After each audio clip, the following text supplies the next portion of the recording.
मालती राय जी यहाँ उपस्थित हैं। इसके अलावा शीर्ष अधिकारीगण मध्य प्रदेश के यहाँ उपस्थित हैं। हमारे जो स्टेक होल्डर्स हैं, जिसमें शीर्ष डेवलपर्स हैं, शीर्ष बिल्डर्स हैं, क्रेडाई एमपी के चेयरपर्सन हैं, हम सभी का आप सभी की ओर से, मध्य प्रदेश की ओर से आदरपूर्वक, विनम्रतापूर्वक बहुत बहुत स्वागत और अभिनंदन कर रहे हैं। कार्यक्रम की शुरुआत दीप प्रज्वलन से हम करना चाह रहे हैं। हम विनम्र आग्रह करेंगे माननीय केंद्रीय मंत्री महोदय श्री मनोहर लाल खट्टर जी से, माननीय मुख्यमंत्री महोदय डॉक्टर मोहन यादव जी से, माननीय मंत्रीगणों से कि आप आएं और अपने कर कमलों से दीप प्रज्वलित कर कार्यक्रम की शुरुआत करें।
आदरणीय देवी सज्जनों, दीप प्रज्वलन के बाद अवसर है, बेला है स्वागत की।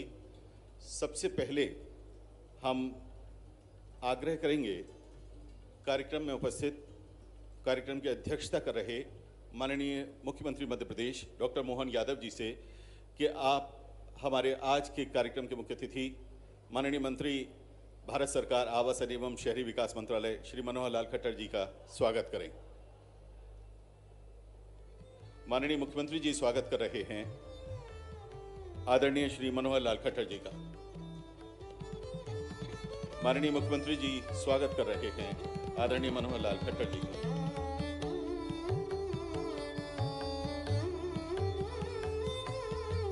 श्री कैलाश विजयवर्गीय जी द्वारा मध्य प्रदेश की ओर से माननीय मनोहर लाल खट्टर जी का स्वागत। श्री कैलाश विजयवर्गीय जी से विनम्र आग्रह है कि आप माननीय मुख्यमंत्री महोदय डॉक्टर मोहन यादव जी का स्वागत करें।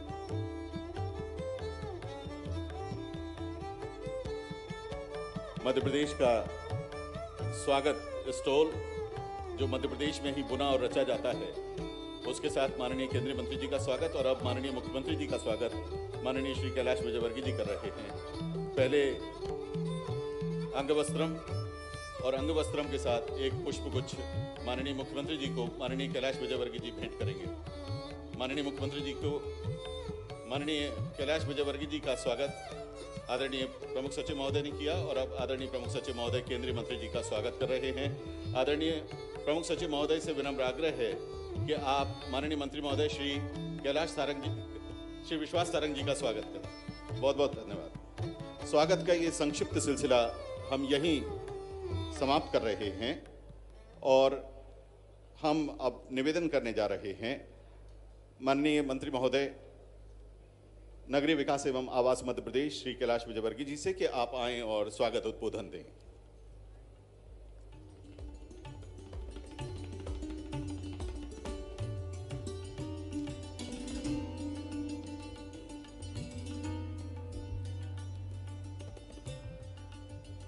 बोले भारत माता की।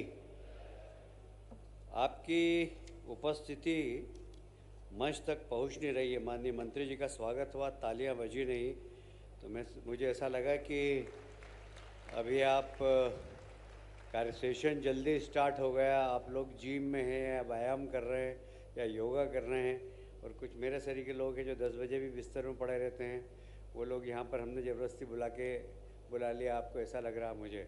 बोले भारत माता की। केंद्रीय मंत्री और बहुत ही लोकप्रिय और इतने सहज और सरल और ऐसे व्यंग मारते हैं कि लगे मारे आई और लगे कहीं। अभी मैंने कहा कि जोत से जोत जलाते रहो, प्रेम की गंगा बहाते रहो। तो उन्होंने बोला मैं तो हरियाणा वाला हूँ, हम तो ये कहते हैं कि जोत से जोत जलाते रहो और माचिस के पैसे बचाते रहो। ऐसे हमारे लोकप्रिय केंद्रीय मंत्री मनोहर लाल खट्टर जी, जरा दोनों हाथ ऊपर करके तालियां बजाकर स्वागत करें। हमारे यशस्वी मुख्यमंत्री जिनके नेतृत्व में ऐतिहासिक ग्लोबल समिट हो रही है और कल से लेकर आज तक जिस प्रकार निवेश की वर्षा हो रही है, पूरे प्रदेश को उम्मीद है कि ये प्रदेश देश के अंदर अग्रणी प्रदेश बनेगा हमारे प्रधानमंत्री जी के आशीर्वाद से। और इसलिए एक बार हमारे यशस्वी मुख्यमंत्री जी का भी जोरदार तालियां बजाकर स्वागत करें। मंच पर उपस्थित हमारे मंत्रीगण, सभी डायस पर बैठे हुए अतिथिगण, क्योंकि मेरे पास स्लिप आ गई है कि आपको कम समय में ख़त्म करना है, माननीय मुख्यमंत्री जी भी भाषण देंगे, तो मैं बहुत कम शब्दों में अपनी बात करता हूँ। आप सभी पूरे मंच के लिए ज़रा ताली बजा दीजिए एक बार, और एक बार अपने आप के लिए ताली बजा दीजिए। देखिए, अर्बनाइजेशन आज के समय में देश की आवश्यकता है। मुझे याद आता है जब मैं 83 में पहली बार पार्षद बना था, तो मध्य प्रदेश में अर्बनाइजेशन का प्रतिशत 17 था, आज लगभग 32 हो गया। और जिस तेज़ी से अर्बनाइजेशन बढ़ रहा है, तो ऐसा लगता है 2047 तक हमारे प्रदेश की जनसंख्या 60% के ऊपर होगी अर्बनाइजेशन की। और इसलिए हमें कल का प्रदेश बनाना है, कल के शहर बनाना है, इसलिए आज हमें चिंतन करना बहुत ज़्यादा ज़रूरी है।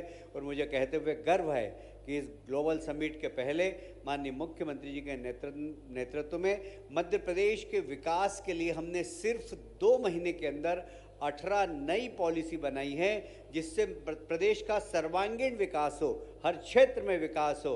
अर्बन के क्षेत्र में भी हमने बहुत अच्छी पॉलिसियाँ बनाई है।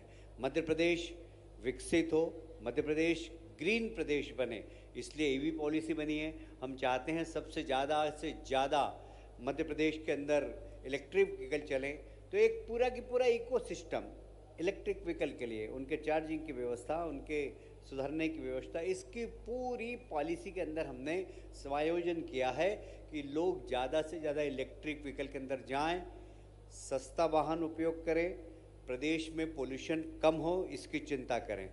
इंटीग्रेटेड मेट्रो हमारे शहरों की एक लाइफलाइन बन रही है। मेट्रो एक अर्बन ग्रोथ सेंटर बने मेट्रो के आसपास। हमने माननीय मुख्यमंत्री से चर्चा की कि किस प्रकार हम मेट्रो के आसपास हम ग्रोथ सेंटर बना सकते हैं। प्रधानमंत्री जी एक शब्द का बहुत इस्तेमाल करते हैं, TOD, ट्रांजिट ओरिएंटेड डेवलपमेंट।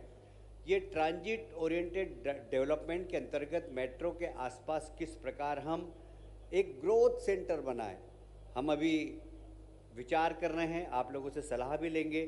हम मेट्रो के आसपास हमारा पूरा क्षेत्र, इंदौर का 30 किलोमीटर और भोपाल का 31 किलोमीटर, हम कितना FAR बढ़ा सकते हैं जिससे वो एक ग्रोथ सेंटर बन सके, इसमें आपके सुझाव भी हम आमंत्रित करेंगे। मुझे कहते हुए बहुत गर्व है कि जहां हमने EV पॉलिसी बनाई है, वहीं हमने इंटीग्रेटेड टाउनशिप पॉलिसी भी बनाई है। ये इंटीग्रेटेड टाउनशिप पॉलिसी ये एक नए कीर्तिमान बनाएगी हमारे प्रदेश में, क्योंकि हम उसमें सिर्फ कॉलोनी नहीं है, हर इंटीग्रेटेड कॉलोनी के अंदर एक आर्थिक जोन बने, एक ग्रोथ सेंटर बने। वहाँ सिनेमा आप खोल सकते हैं, वहाँ मॉल खोल सकते हैं, वहाँ आर्थिक गतिविधियाँ चला सकते हैं, और उसको 20% की हम छूट देंगे, जितनी इंटीग्रेटेड कॉलोनी का क्षेत्र होगा उसका एक ग्रोथ सेंटर बने। और इस प्रकार किस प्रकार मध्य प्रदेश प्रधानमंत्री के सपने को पूरा कर सके कि हम 5 ट्रिलियन की जब हमारी इकोनॉमी हो उसमें मध्य प्रदेश एक महती भूमिका अदा कर सके। मुझे भाषण लंबा देना था पर मैं ज़्यादा लंबा भाषण नहीं दे रहा हूँ, पर इतना कहना चाहता हूँ, मध्य प्रदेश में अभी इन्वेस्टमेंट की बहुत संभावना है और मैं आपको वादा करता हूँ, ट्रांसपेरेंसी, पारदर्शिता हमारा मुख्य उद्देश्य है। हम आपको विश्वास दिलाते हैं, मैं एक मंत्री की हैसियत से आपको विश्वास दिलाता हूँ कि 24 घंटे मेरे दरवाजे इन्वेस्टर के लिए खुले होंगे। हम पूरी की पूरी पारदर्शिता के साथ शहरों का विकास करना चाहते हैं। आप आइए, इन्वेस्ट करिए और निश्चित रूप से मध्य प्रदेश के विकास में आप सहयोग प्रदान करें। मैं फिर से एक बार आपका अभिनंदन करता हूं, स्वागत करता हूं। विशेषकर हमारे केंद्रीय मंत्री मनोहर लाल खट्टर जी का भी बहुत अभिनंदन करता हूं। माननीय मुख्यमंत्री जी का स्वागत करता हूं। तालियां बजाकर एक बार मंच पर बैठे हुए सभी अतिथियों का आप स्वागत करें। बहुत बहुत धन्यवाद। भारत माता की जय। बहुत बहुत धन्यवाद माननीय मंत्री महोदय श्री कैलाश विजयवर्गीय जी। आदरणीय देवी सज्जनों, इस इन्वेस्टर समिट में माननीय मुख्यमंत्री जी लगभग सभी प्रमुख आगंतुकों से 1-to-1 भेंट कर रहे हैं। बेहद व्यस्त कार्यक्रम है, लेकिन मन में आदर का भाव है माननीय केंद्रीय मंत्री महोदय के आगमन पर। माननीय मुख्यमंत्री जी से हम आग्रह करेंगे कि वे मध्य प्रदेश की ओर से माननीय मंत्री महोदय श्री मनोहर लाल खट्टर जी के प्रति आदर व्यक्त करते हुए अपनी सरकार का संकल्प व्यक्त करें। बहुत आदर के साथ आमंत्रित हैं माननीय मुख्यमंत्री महोदय डॉक्टर मोहन यादव जी। जोरदार तालियों से आइए, अभिनंदन करें।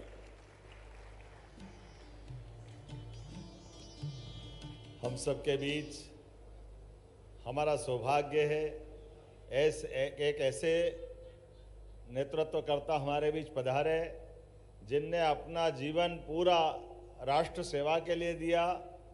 लंबे समय तक संगठन मंत्री, प्रचारक और अभी जब भारत सरकार के मंत्री बने उसके पहले हरियाणा जैसे राज्य को, जिसकी दिशा दशा पता नहीं किस किस प्रकार से थी, लेकिन नीतियों के बलबूते पर हरियाणा को सबसे अच्छे राज्यों में से शुमार कराया। जोरदार अभिनंदन माननीय मंत्री भारत सरकार श्रीमान खट्टर साहब का। और आते ही आपने शहरी विकास मंत्रालय की जवाबदारी संभालने के साथ समान रूप से कई सुधार किए हैं, कई प्रकार के बदलाव कर रहे हैं। आज हमारा गौरव है, हमें गर्व है इस बात का, ग्लोबल इन्वेस्टर समिट के पहले के सत्र में आज यहाँ इस सेशन में माननीय खट्टर साहब के साथ हमारे सबके लोकप्रिय नेता बड़े भाई माननीय कैलाश जी विजयवर्गीय, माननीय मंत्री स्थानीय शासन, जोरदार अभिनंदन कर रहे हैं माननीय कैलाश जी भाई साहब का। कोई सा भी विभाग दो और विभाग को चलायमान करना, काम को करना, कराना और काम में जान डाल देना, माननीय कैलाश जी भाई साहब की आदत रही है। हम सब उनसे सीखते हैं। मैं उनका स्वागत करता हूं, अभिनंदन करता हूं। इस अवसर पर माननीय मंत्री विश्वास सारंग जी, सहकारिता और खेल मंत्री, जोरदार अभिनंदन विश्वास भाई का भी। आप भी अपने काम के कारण जाने जाते हैं। और ऐसे ही एक और काम के धनी हमारे प्रद्युम्न सिंह तोमर जी, बिजली मंत्री, जोरदार ऊर्जा मंत्री, लगातार अपनी सेवा भावना के बलबूते पर निर्बाध रूप से ग्वालियर से अपनी यात्रा प्रारंभ करते हुए सरकार के सुयोग्य मंत्री के रूप में अपनी साख बनाई। हमारी एक और मंत्री डॉक्टर प्रतिमा बागरी, आपका भी अभिनंदन, जोरदार। आप स्थानीय शासन राज्य मंत्री हैं। हमारी मालिनी गौड़ जी, मालिनी राय जी, माननीय महापौर भोपाल, और पूरा मंच जोरदार अभिनंदन कर दे। सभी हमारे बड़े बड़े रियल एस्टेट के क्रेडाई से लेकर के बाकी सारे, माननीय बंसल साहब से लगा करके दूसरे अग्रवाल साहब तक। वैसे अग्रवाल और मैं मान के चलता हूँ ये हमारी पहचान बनी है। कल के मंच पे भी एक अग्रवाल साहब बड़े भाई थे, आज छोटे भाई है। जोरदार अभिनंदन तो कर दो पूरे मंच का। मैं यशस्वी माननीय मंत्री श्रीमान खट्टर साहब को बताना चाहूँगा, हमारी सरकार बनने के बाद हमने बहुत सारे सेक्टर में अलग अलग प्रकार से काम करने के संकल्प किए। ग्लोबल इन्वेस्टर समिट भी उसी में, यद्यपि ये बात सही है कि हमने रीजनल इंडस्ट्री कॉन्क्लेव के माध्यम से संभाग में माननीय भाई साहब लोकसभा का चुनाव का समय छोड़ दें तो बचे हुए 7-8 महीने हर महीने एक न एक हमारे संभाग केंद्र पर ग्लोबल इन्वेस्टर समिट करते हुए पूरे प्रदेश में रोजगार का, उद्योग का, निवेश का वातावरण बनाने का प्रयास किया है और उस बलबूते पर धीरे धीरे करते करते, और मैं माननीय मंत्री जी आपको बताना चाहूँगा कि ये प्रयोग हमारा बहुत अच्छा रहा। इसके कई कई कारण से कई प्रकार के लाभ मिले।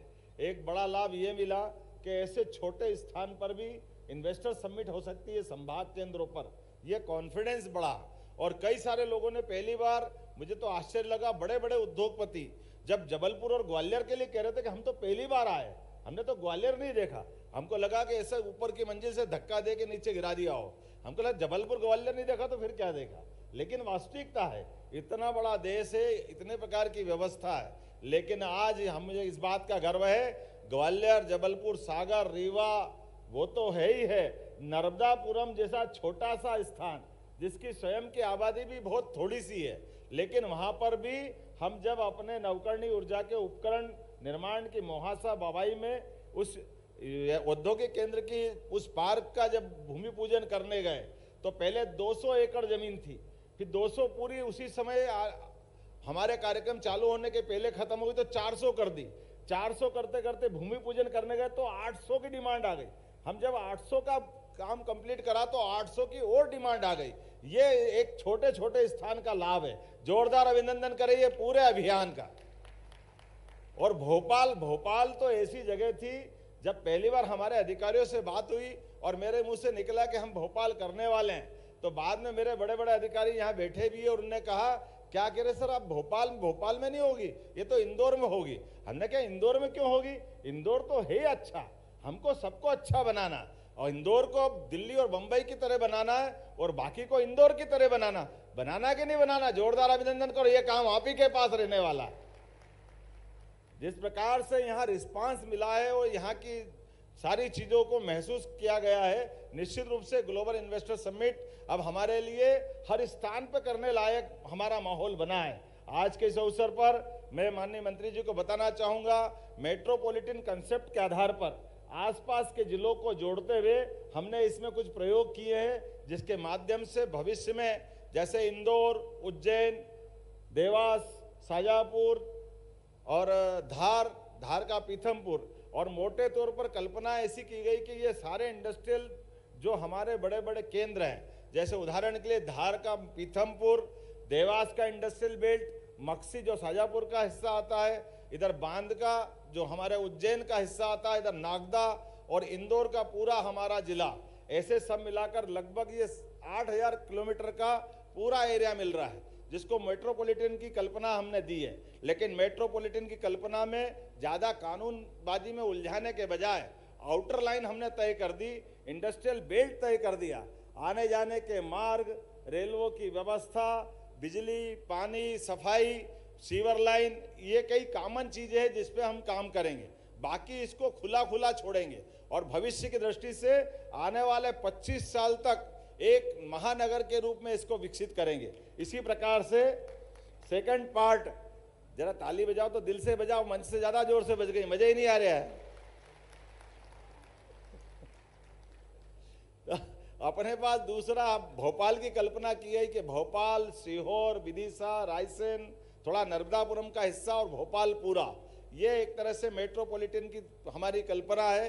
इसी के साथ कई प्रकार के सुझाव भी आमंत्रित कर रहे हैं। भविष्य की दृष्टि से बहुत सारी बातें होगी, लेकिन जैसा कि माननीय खट्टर साहब ने कहा कि आपको अब दूसरे सत्र में जाना रहेगा, आप बगैर संकोच जाओ, ये सत्र हम अच्छे से करेंगे। तो मैं उनकी अनुमति लेते हुए अब आप और उनके बीच में बाधा न बनते हुए सीधे इस पूरे सेक्टर के लिए, इस पूरे सेशन के लिए मेरी शुभकामना देता हूं।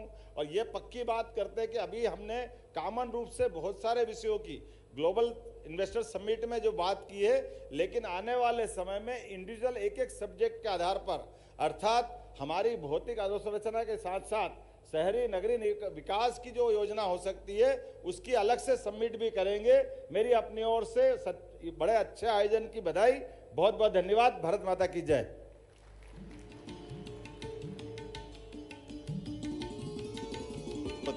बहुत बहुत धन्यवाद माननीय मुख्यमंत्री जी डॉक्टर मोहन यादव जी।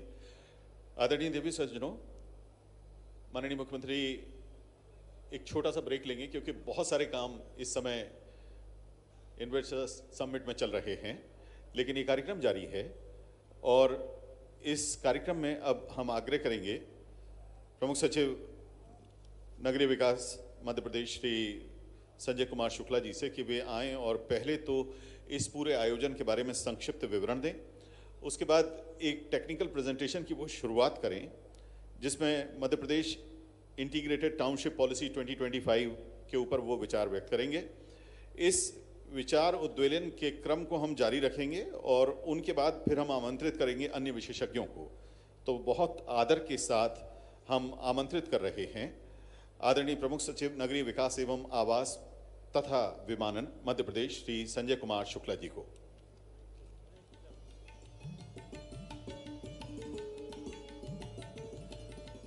आज के इस सत्र में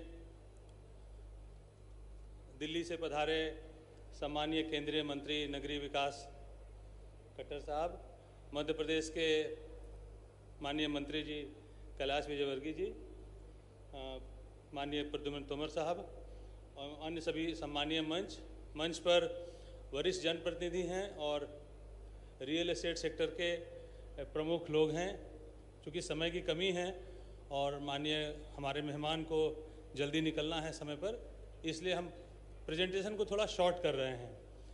मैं पहले ही बता दूं कि जो लोग बैठे हैं यहाँ पर सबके मोबाइल पे, व्हाट्सएप पे, ईमेल से जितने लोग रजिस्टर्ड हैं उन सबको ये पॉलिसी भेजी जाएगी और ये वेबसाइट पे उपलब्ध है। इंडस्ट्री विभाग के वेबसाइट पे है, नगरीय विकास विभाग के वेबसाइट पे है, हाउसिंग बोर्ड के वेबसाइट पे है, तो सबको ये पूरी जानकारी हर तरह से उपलब्ध है। नेक्स्ट। तो इसमें हम ये बता रहे हैं कि दुनिया में क्या हो रहा है। तो शहरीकरण पूरे दुनिया में काफ़ी तेज़ी से बढ़ा है और जैसा कि हम ऐसे भी देखते हैं, जानते हैं, हमें से अधिकांश लोग विदेश भी गए हैं, हमने काफ़ी देश और काफ़ी शहर घूमे हैं कि पूरे दुनिया में अगले कुछ सालों में लगभग 60 से 70% आबादी शहरों में रहेगी। भारत में हमारा अनुमान है कि ये संख्या 50 से 55 के बीच में हो सकती है और ये शहरी जो केंद्र हैं यही आबादी सबसे अधिक अर्थव्यवस्था में योगदान देगी। तो ये दो बातें हमें ध्यान रखना है कि शहरों की आबादी बढ़ रही है और ये संख्या बढ़ के अलग अलग राज्यों में 50 या 60 या 70% हो सकती है और ये अर्थव्यवस्था में प्रमुख रूप से योगदान देगी। जब हम अपने देश के उसमें देखते हैं परिप्रेक्ष्य में, तो हमारा योगदान भौगोलिक रूप से केवल 3% कवरेज के साथ में 60% जीडीपी का हम योगदान देते हैं और करीब 60 करोड़ लोग इसमें रहेंगे अगले 10 सालों के बाद और 2047 तक वो संख्या बढ़ के 75 करोड़ तक जा सकती है। टैक्स रेवेन्यू में हमारा योगदान शहरों का काफ़ी ज़्यादा रहता है और शहरों में अधोसंरचना का संपूर्ण विकास करने के लिए लगभग 840 बिलियन मतलब $1 ट्रिलियन टच कर जाएगा। इतनी धनराशि और निवेश की ज़रूरत है। इसीलिए हम आज यहाँ एकत्रित हुए हैं कि किस प्रकार से जो सत्र का हमारा नाम है unlocking land value in cities, मतलब शहरों में जो ज़मीन है और जो शहरों की भूमि है, मतलब शहर से ही हम कैसे वैल्यू क्रिएट करें, कैसे हम इकोनॉमी को बूस्ट करें, रोजगार का सृजन करें और अर्थव्यवस्था को मजबूत बनाएं। नेक्स्ट। मध्य प्रदेश की जो उपलब्धियां हैं पिछले कुछ वर्षों में हमें बताने में खुशी है। हम माननीय मंत्री जी के ध्यान में केवल लाना चाहेंगे कि मध्य प्रदेश एक बहुत ही साफ सुथरा और स्वस्थ वातावरण देने वाला राज्य है। नागरिकों की सेवाओं के लिए निरंतर हम काम कर रहे हैं ताकि हम उनको अच्छी तरह से ट्रांसपेरेंट और डिजिटल सर्विसेज दे सकें। एफोर्डेबल हाउसिंग में हम लोगों ने बहुत अच्छा काम किया है। प्रधानमंत्री आवास योजना में जो हमारे माननीय प्रधानमंत्री जी के हृदय के बहुत करीब है ये विषय, उसमें हम लोगों ने काफ़ी अच्छा काम किया है।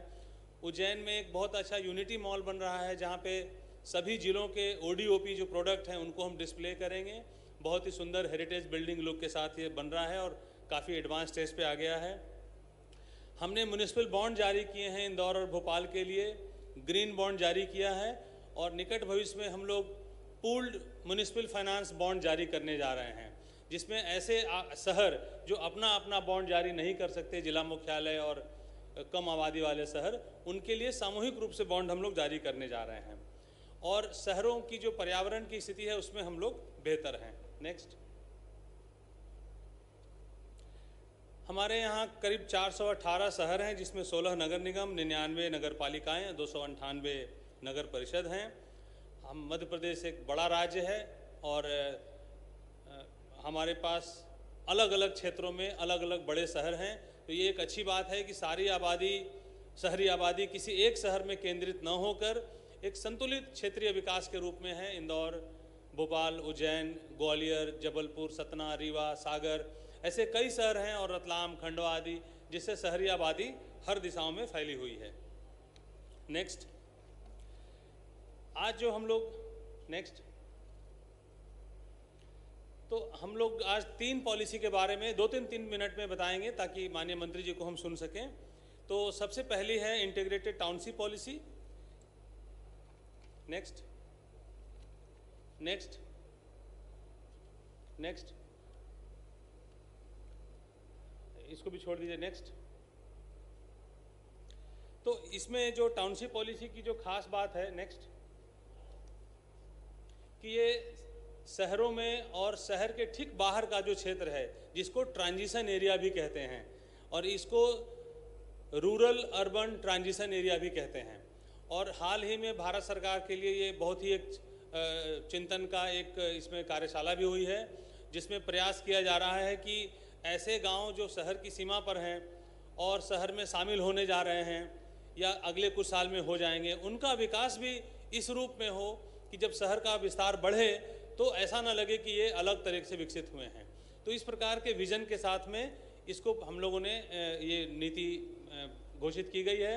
इसमें रोजगार सृजन पे काफ़ी जोर दिया गया है कि अर्थव्यवस्था और रोजगार पे जोर रहे।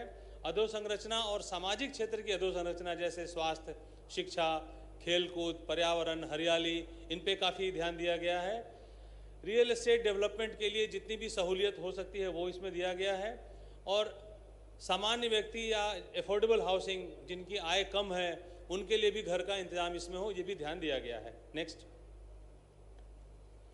इसमें लैंड पूलिंग को प्रमोट करने के लिए जितने भी प्रकार के संभव विकल्प हैं जो अन्य राज्यों में उपयोग में लाए गए हैं, वो सब इसमें शामिल किए गए हैं। इसमें कोई निजी व्यक्तियों का समूह, कोई सोसाइटी, प्राइवेट कंपनी, कंपनियों का समूह, ऐसे सभी प्रकार के कॉम्बिनेशन के लिए लैंड पूलिंग किया जा सकता है। यह विशेष रूप से मैं उल्लेख कर दूं कि आज की जो वर्तमान व्यवस्था है, ये उसके ऊपर एक और सुविधा दी जा रही है। अभी की व्यवस्था में कोई बदलाव या परिवर्तन नहीं किया गया है। इसके अलावा इसमें लोगों के पार्टिसिपेशन से ऐसे लोग भी रियल एस्टेट में डेवलपमेंट में जुड़ सकते हैं जो अदरवाइज इससे बाहर रह जाते हैं। हरियाली अगर अधिक रखेंगे प्रोजेक्ट में तो आपको एक्स्ट्रा FAR दिया जाएगा।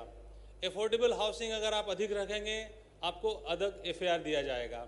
इस पूरे प्रोजेक्ट में जो FAR रहेगा वो एक ग्लोबल FAR के रूप में रहेगा और जैसे जैसे आप उस FAR को कंज्यूम करते जाएंगे, आप प्लानिंग के हिसाब से कम क्षेत्र में अधिक डेवलपमेंट भी कर सकते हैं। और जो 5वां बिंदु लिखा है, ये बहुत ज़रूरी है कि इसका मुख्य फोकस रोजगार सृजन और विशेष रूप से जो हमारे देश के टैलेंटेड युवा हैं उनके लिए अपॉर्चुनिटी क्रिएट करना है, जिसमें work centre, commercial, office, markets, IT services, education, non hazardous industry, health services, transport वगैरह वगैरह सब इसमें शामिल हैं। नेक्स्ट, ये डिटेल पॉलिसी में है इसलिए मैं इसको दोहराना नहीं चाहूँगा। नेक्स्ट, और इसमें जो हम अन्य सुविधाएं दे रहे हैं, जो डेवलपर को इंसेंटिव है, उसका हमने संक्षेप में वर्णन किया है कि इसमें लैंड पूलिंग में हम मदद करेंगे। अगर कोई शासकीय ज़मीन उस प्रोजेक्ट के बीच में या अंदर आ जाती है उसको भी हम लोग अलॉट करेंगे। क्लियरेंसेस आपको 60 दिन में सारे मिलेंगे। TDR बेनिफिट्स मिलेंगे। इसमें कोई सीलिंग का प्रॉब्लम नहीं होगा। डेवलपमेंट प्लान को अगर ज़रूरत होगी तो हम मॉडिफाई करेंगे, जिसको मास्टर प्लान कहते हैं हम लोग यहाँ पे। ग्रीन FAR को हम प्रमोट कर रहे हैं ताकि शहर में हवा की क्वालिटी अच्छी हो, AQI अच्छा हो और हमारे शहर यूरोप और अमेरिका के जो अच्छे शहर हैं उसकी तुलना में आ सकें। नॉन कन्वेंशनल एनर्जी के यूज पे FAR देंगे और सोशल हाउसिंग पे हम FAR देंगे। मैं इसको यहीं रोकना चाहूँगा क्योंकि समय कम है। मैं अनुरोध करूँगा हमारे सहयोगी अधिकारी शैलेंद्र वर्मा जल्दी से आ जाएं और रीडेवलपमेंट और रीडेंसिफिकेशन में 2-3 मिनट में संक्षेप में अपनी बात रख दें। नेक्स्ट,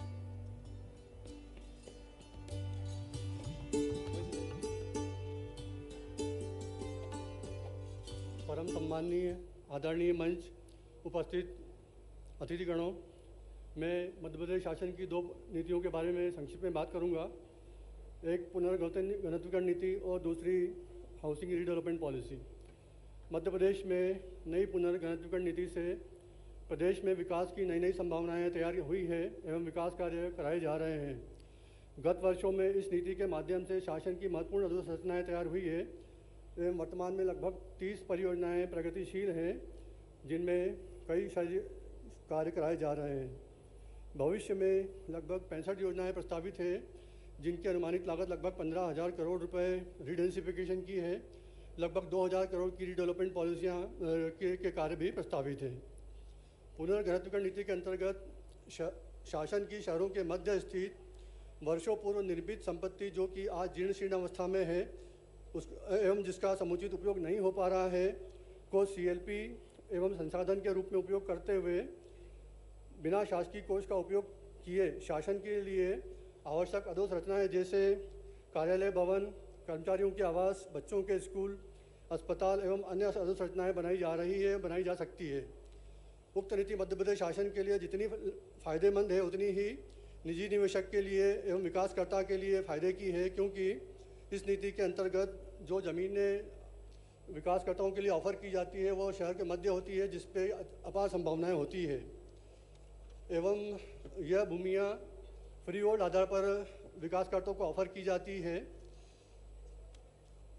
जिस पर कई शासन के द्वारा सुविधाएं दी जाती है, जैसे अतिरिक्त FAR एवं अन्य सुविधाएं। इसी तरह से मध्य प्रदेश शासन के द्वारा आवास पुनर्विकास नीति लागू की गई है, जिसका मुख्य उद्देश्य शीर्ण एवं खतरनाक घोषित बहुमंजिला भवनों के रहवासियों को नए, सुरक्षित एवं सुविधाजनक आवास उपलब्ध कराने का है।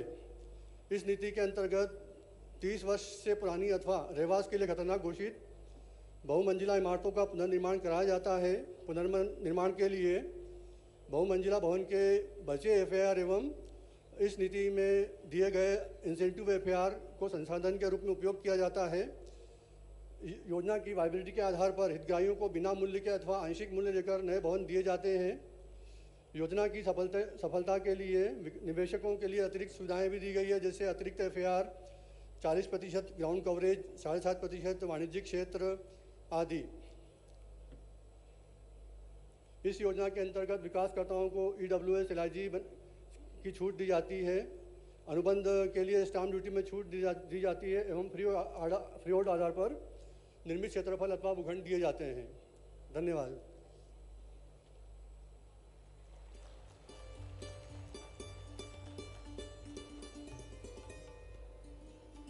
बहुत बहुत धन्यवाद आदरणीय श्री शैलेंद्र वर्मा जी। आदरणीय देवीय सज्जनों, जैसा कि हमने विषय के निष्पादन में बताया था, unlocking land value in cities के ऊपर ये केंद्रित है आज का सत्र, और इसमें integrated township policy 2025, redensification policy and MP housing redevelopment policy शामिल हैं। एक बहुत महत्वपूर्ण हिस्सा है इंदौर का हुकुमचंद मिल का जो परिसर है। हमने एक छोटी सी वीडियो प्रेजेंटेशन बनाई है, हम आपको अब वो शेयर करना चाहते हैं। आइए देखते हैं। The Malwa region of Madhya Pradesh was a significant hub for cotton cultivation, handloom and the textile industries. And Indore was a hub of textile industries in ancient India. The Hukumchand Mill, one of the largest textile mills, established in 1923 and successfully operated until 1992. Before closing down due to financial difficulties and legal disputes regarding workers' and creditors' claims, the Madhya Pradesh High Court appointed an official liquidator to determine compensation for the affected parties. Taking a proactive administrative step in favor of about 5,000 workers of Hukumchand Mill, under the guidance of the Chief Minister Dr. Mohan Yadav, Hukumchand Mill issue had resolved a long-standing issue. The Urban Development and Housing Department, along with MPHIDB, negotiated with creditors and labor union and finally settling the dues of over 224 crores amicably.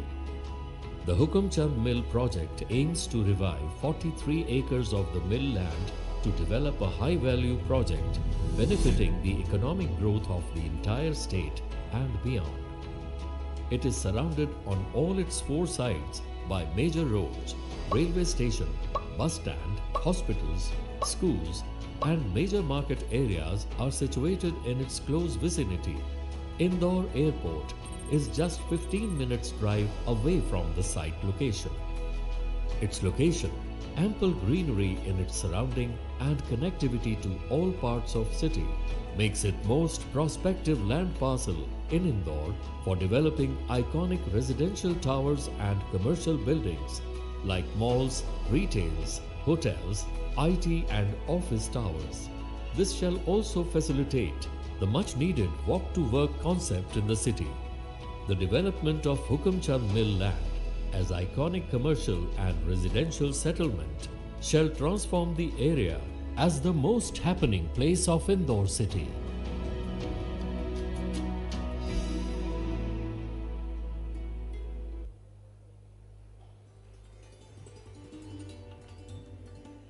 बहुत बहुत धन्यवाद।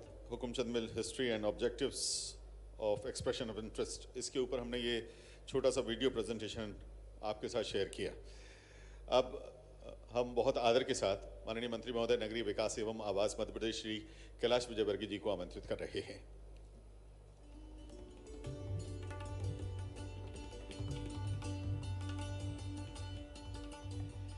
मित्रों, अभी हमारा ये सत्र चलता रहेगा, उसमें क्वेश्चन आंसर्स भी होंगे, आप लोगों की सलाह भी लेंगे।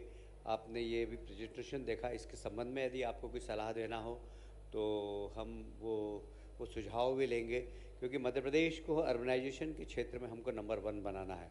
और इसीलिए मैं देख रहा हूँ कि यहाँ पर नंबर 1 जिन्होंने काम किया है देश के अंदर, चाहे वो हीरानंदानी ग्रुप हो, चाहे वो सिग्नेचर ग्रुप हो, चाहे दक्षु जैसे अंतर्राष्ट्रीय, कुकरेजा जैसे अंतर्राष्ट्रीय आर्किटेक्ट हो, इस प्रकार के लोग यहाँ पर हैं। हम चाहते हैं कि इनकी उपस्थिति का हम लाभ ले सकें, और इसलिए माननीय मंत्री जी को अभी फ़्लाइट पकड़नी है, शाम की उनकी एक आवश्यक मीटिंग है, और इसलिए मैं ज़्यादा, ये बैठक हमारी मंत्री जी के भाषण के बाद भी चलती रहेगी।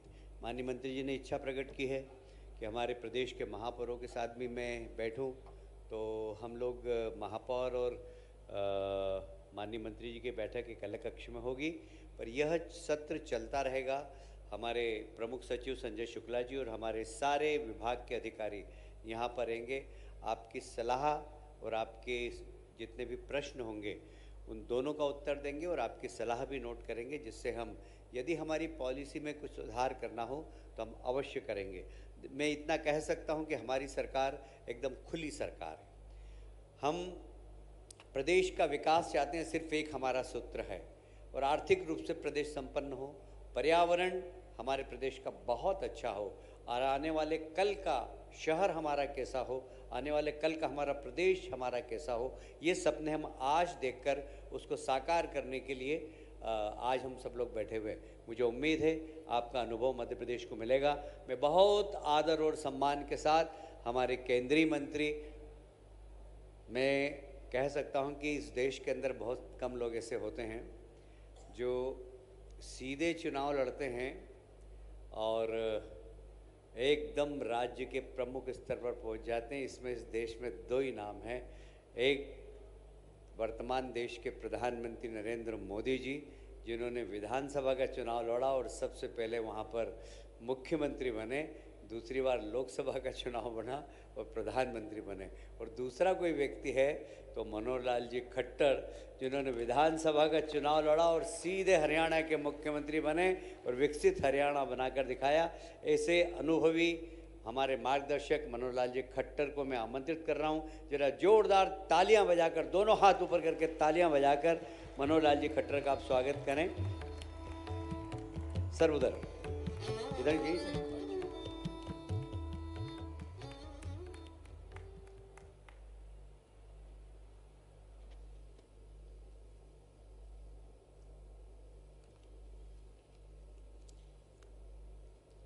मंच पर विराजमान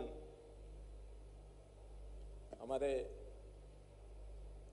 नगरीय विकास और आवास विभाग के मध्य प्रदेश के मंत्री श्रीमान कैलाश विजयवर्गीय जी, माननीय राज्य मंत्री नगरीय विकास एवं आवास विभाग श्रीमती प्रतिमा बागरी जी, हमारे प्रमुख सचिव नगरीय विकास आवास विभाग मध्य प्रदेश श्री संजय कुमार शुक्ल जी,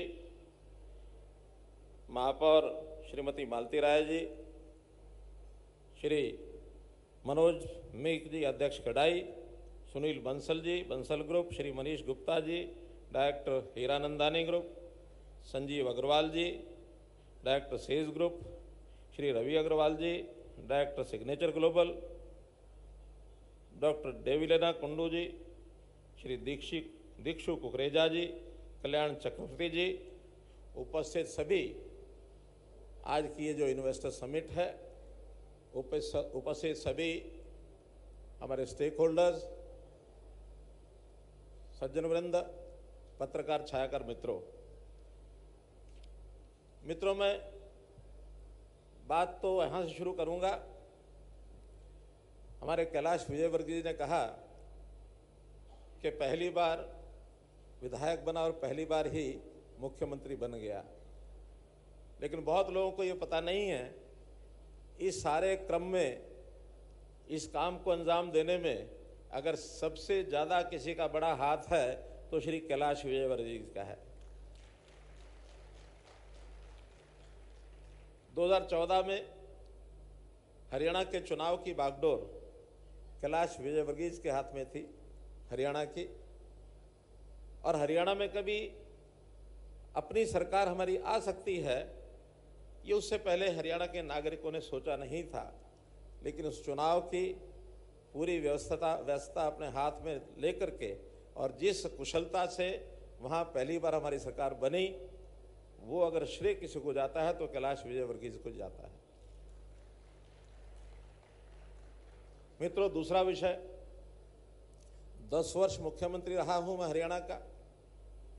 चैलेंजेस बहुत थे, उसमें एक चैलेंज शहरी विकास का भी था, क्योंकि हमारे यहाँ शहरी विकास के अंदर सबसे ज़्यादा विकसित अगर कोई शहर है तो गुरुग्राम है, पुराना नाम जिसका गुड़गांव होता था। वहाँ जब भी कभी जाना होता था तो समस्याओं का अंबार होता था, और उन सब समस्याओं को हल करने के लिए विभाग के साथ बार बार बैठना, स्टेक होल्डर्स की मीटिंग्स करना, सेमिनार्स करना, और तरह तरह के सुझाव वहाँ जो हमको मिलते थे। कभी भी कोई सुझाव आप जैसे लोगों की ओर से आया तो उसको पूरा करने में कभी हिचक नहीं दिखाई है। उसके अगर प्रत्यक्ष गवाह हैं तो हमारे मंच पर बैठे हुए जो हमारे डेवलपर्स हैं, चाहे रवि अग्रवाल जी हैं, चाहे हमारे MR वाले सज्जन हैं, चाहे बाकी सब हैं, इन सब लोगों को ये प्रत्यक्ष गवाह हैं। जब भी कोई बात ये कहते थे, हमने थोड़ा उसका एक फिजिबिलिटी ज़रूर चेक कराते थे, ये फिजिबल है, और डेवलपर्स के भी हक में है, जनता के भी हक में है, सरकार के हक में है कि नहीं है। रेवेन्यू थोड़ा कम आएगा, ज़्यादा आएगा, चिंता नहीं, लेकिन आखिर तो जनता को ठीक सुविधा उपलब्ध हो मकान की, वहाँ उसको अपने व्यवसाय करने के नाते, तो वो सब सुविधाएं दे करके इस विषय को आगे बढ़ाया। अगर मैं ठीक से अनुमान लगा सकता हूँ तो इस 10 साल में हमने नई नई पॉलिसीज़ या वर्तमान जो पॉलिसीज़ हैं उसमें अमेंडमेंट 30 बार की हैं, लगभग 30 बार हमने की है। और आज मैं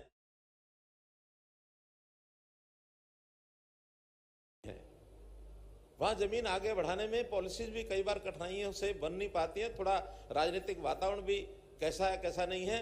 पिछले 10-12 साल से जहाँ हम गुरुग्राम को कहाँ से कहाँ ले गए, लेकिन दिल्ली वहाँ की वहाँ खड़ी है। वहाँ अनऑथोराइज कॉलोनीज की भरमार हो गई है, इलीगल एनक्रोचमेंट ये खूब हो रही है, लेकिन वहाँ पॉलिसीज ठीक बन नहीं पाई। संयोग से वातावरण थोड़ा अच्छा बना है, राजनीतिक वातावरण ठीक हुआ है। मैं वहाँ के डेवलपर्स के लिए आज यहीं इस मंच से घोषणा करता हूँ कि अगले 2 साल के अंदर सारी पॉलिसीज बदल करके दिल्ली की सब आवश्यकताओं को पूरा करने का हमने संकल्प ले लिया है। जितना बड़ा शहर होगा उतनी कठिनाई ज्यादा आती है पॉलिसी में। मध्यम शहर में थोड़ी कम कठिनाई आती है, छोटे शहर में कठिनाई कम आती है। तुलनात्मक दिल्ली और गुरुग्राम को देखते हुए हमारा भोपाल है, हमारा इंदौर है अथवा अन्य शहर हैं, ये बड़े शहर है दोनों यहाँ के, लेकिन तुलनात्मक गुरुग्राम से आसान है। यहाँ नई डेवलपमेंट जो है वो बहुत आसानी से यहाँ की जा सकती है। अगर लैंड वैल्यू की मैं बात करता हूँ, आज गुरुग्राम में शहर के अंदर की बात तो ऐसी है कि आप सुनकर के हैरान हो जाएंगे, आउटर पेरीफेरी पर भी 15 से 20 करोड़ रुपया एकड़ जमीन हो गई है।